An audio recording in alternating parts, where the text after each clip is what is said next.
Hi everybody, and welcome to the fourth video, actually, recapping rounds 6 through 8 of the GM I Am Norm Invitational in Charlotte. My name is Mark Biernacki. I'm a National Master. I'm going to be doing my best yet again to recap these games, show you guys two of the games, and just tell you about the results. Alright, so first off, in the I Am group, we have I Am Del Campo with 5 out of 8. No norms are possible for international master Del Campo, but he's having a good tournament. +2 score. FM Furfine, 5 out of 8 as well. No norms possible for Furfine anymore. He would have needed 6.5 out of 8. So no more norms possible in this IM group. National Master Ludwig with a score of 4.5 out of 8, +1 score. FM Sinha with a +1 score as well, 4.5 out of 8. Suffered two difficult losses in rounds 7 and 8. Had a good start with 4.5 out of 6.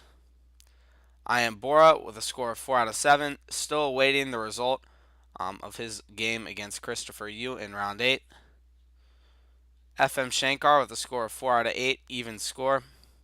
Shankar looking to improve his rating from 2348 up to 2400 so he can get the IM title. National Master Ben Moon with a lot of draws, 1 win and 1 loss, also an even score.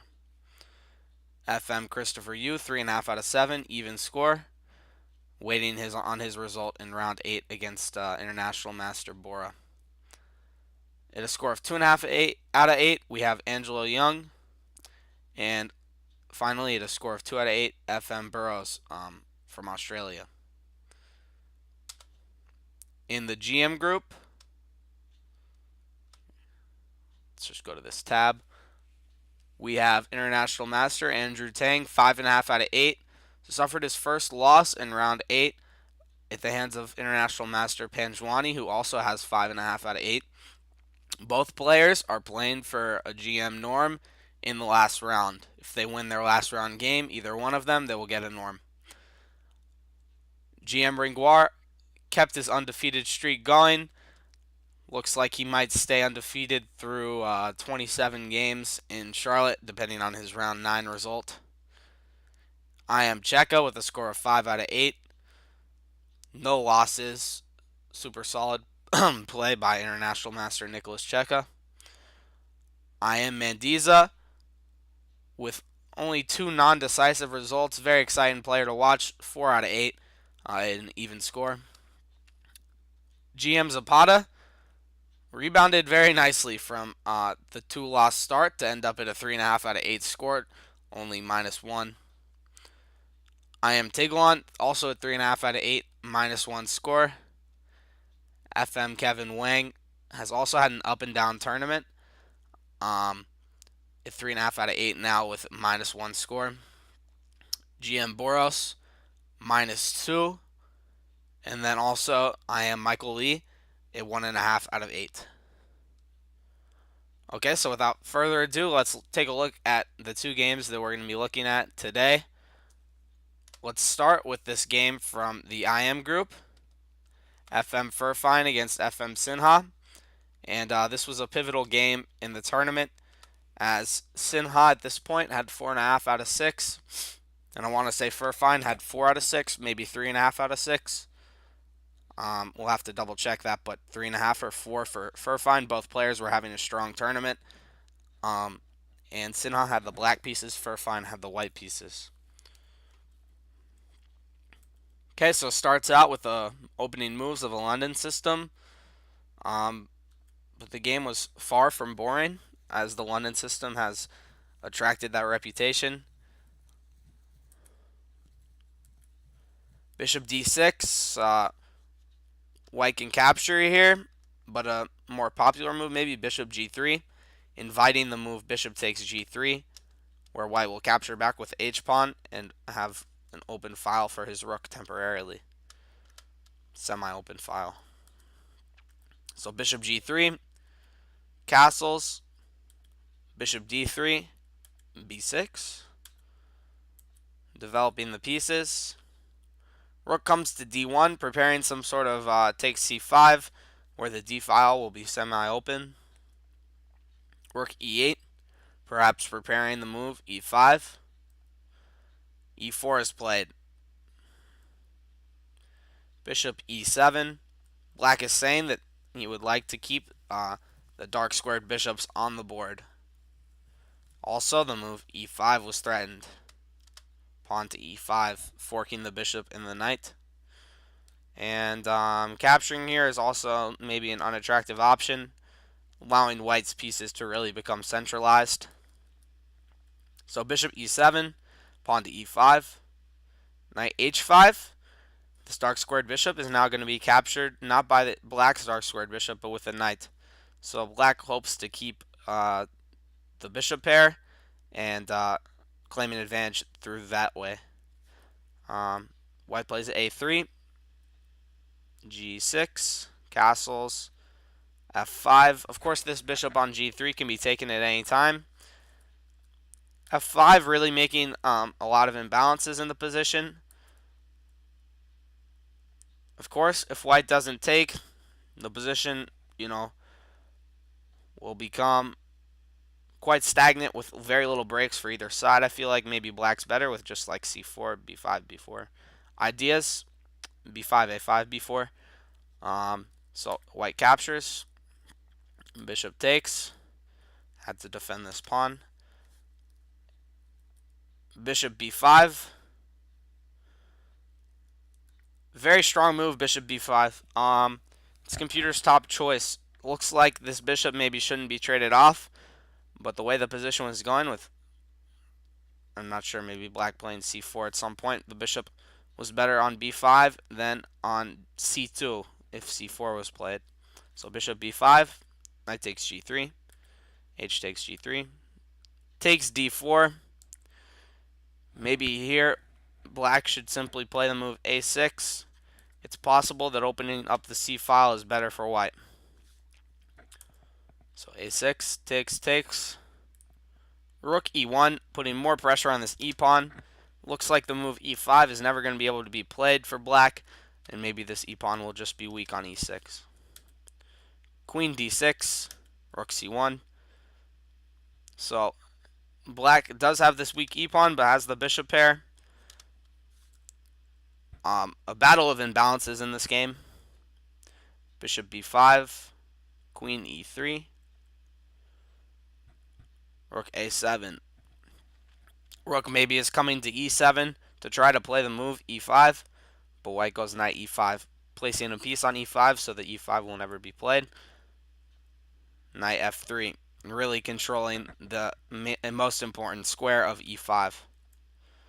Bishop d7. White claims control of the c-file. Knight g4, attacking the bishop and preparing the move knight h6 check. And now this other knight will simply come to e5. And white hopes to take advantage of some of the weaknesses on the dark squares. Rook c8, knight e5. This queen is still guarding the rook. Rook f8. Yes, black is left to shuffle the pieces a little bit with white dominating the position. Good knight against bad bishop. Oh, whoops. Let's go back to the position.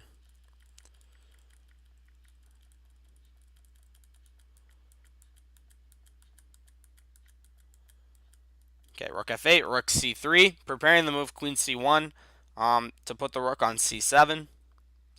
Bishop e8, yet again, black is left with not too many active plans, just trying to hold from this position. Queen c1, bishop b5, rook c7. Queen d8 is played now. White goes rook b7. Another option here was knight g4. Going for the kingside attack with knight h6 check. And then the move rook b7. Computer really likes this line, but I think that rook b7, there's nothing wrong with it. Queen c8. Queen c7. Computer eval drops like 2 points, but like This position is very pleasant for white. Definitely just playing for two results in this endgame. Good knight against bad bishop. So takes. Rook d8. f3. Maybe if now if the rook comes to f8, it's not with like a tempo. If I think the king's gonna want to come to h2, h3, h4, and so now whenever the move rook f8 is played, this pawn will be protected. Good example of playing the endgame slowly. a5, knight g4, threatening the move. Knight f6 check, picking up the h7 pawn, so black is forced to play h5. Now the knight comes back. Bishop e8 to defend the pawn. f4. Solidifying these pawns on light squares. All four of these kingside pawns and the queenside pawn are on light squares. King f8, king h2. And now it's very interesting. Black has no good way to stop this plan of the king simply coming in to f6.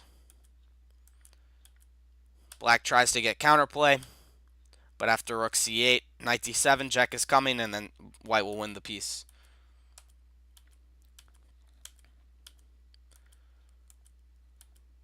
And then here, practically mate, black would be forced to play a move like rook takes g5, and of course, white will go on to win.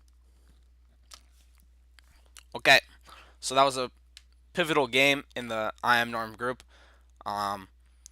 As Sinha was the current leader, and then I believe Furfine was the leader after this game, maybe after the next game.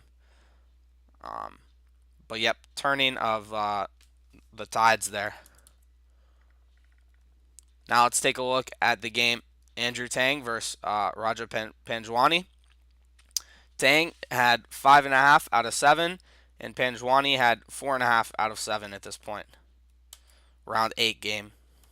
Just happened this morning. Okay, so the game is a King's Indian, same-ish variation. We've seen a couple King's Indian games with Tang having white. Black goes with the c5 move, and then e6, hoping to capture on d5 and force some sort of imbalance with c takes d5. Knight g3, allowing the bishop to develop. h5. This does give the g5 square for a piece, but also limiting white's kingside expansion. So bishop g5, a6.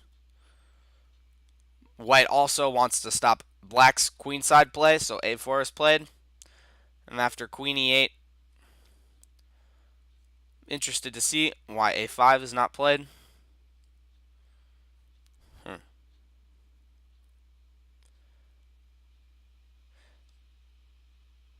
Maybe just not really necessary, like knight d7 and b6 and b5 anyways. We'll put the rook on b8, attack the b2 pawn. Maybe that's the idea. Queen e8, queen d2, preparing bishop h6. Knight h7, bishop comes to h6. h4, trying to limit the squares of this knight and giving more space on the king side. Bishop takes g7, in between move. Obviously, if black captures, white will capture the rook. So king takes, knight e2, knight d7, coming into the square, e5, knight f4, knight e5, bishop e2, just developing the pieces, and then the move f5, blowing up the position. White decides to capture. Knight c4, obviously bishop takes is illegal. Queen will capture king. So white is forced to play the move queen d3. If black captures on b2, yes, the move queen b1 will be quite strong, taking on g6 next. So white plays queen d3, black repeats.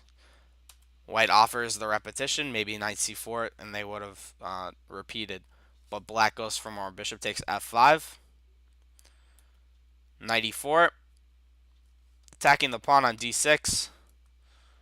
Black captures, which sacrifices an exchange. Knight e6 check. King g8. Knight takes f8. Queen takes. Pawn takes.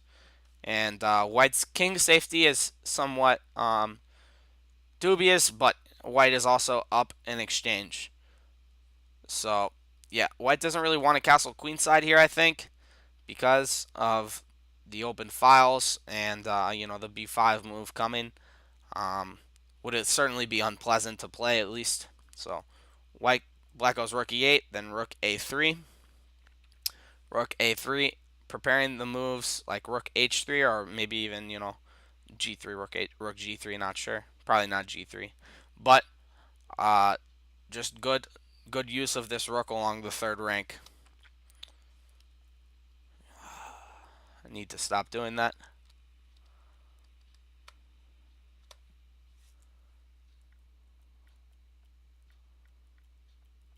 Okay, rook a3, c4, rook f1. White's going to castle by hand. King f2, rook f8 check, king g1, rook takes, bishop takes, queen f6. White offers the queen trade. Obviously, if black trades queens here, white will be very happy and will go into this exchange up endgame. So queen g5, almost forced. Another option, maybe queen e7, but queen g5 looks more active. Rook h3. And then I don't know the time situation here. Knight f6 was played. And here, white blundered and played the move queen takes h4. See if you can find it. There is the arrow. Knight f3. If rook takes knight, the queen hangs. And obviously, if white moves the king, white's own queen will hang after knight takes h4. So instead of this, the move queen e3 probably should have been played. And black is almost forced to trade queens. Otherwise, he has to go into this type of position, with white clearly doing very well here. So instead, the move queen takes e3 would have likely been played, and white would have had this exchange up endgame. Still a lot of chess left to be played, but white certainly has the upper hand. Okay, so in the GM group, we have two players left with Norman chances, both with 5.5 out of 8. That would be International Master Andrew Tang and International Master Raja Panjwani. Both players certainly playing for the win here in the last round to try to get their norm. Andrew Tang is playing against Bryce Tiglon, and Panjwani is playing against Michael Lee. So I'll post another video after that game is over to update you guys on the results. Thanks for watching.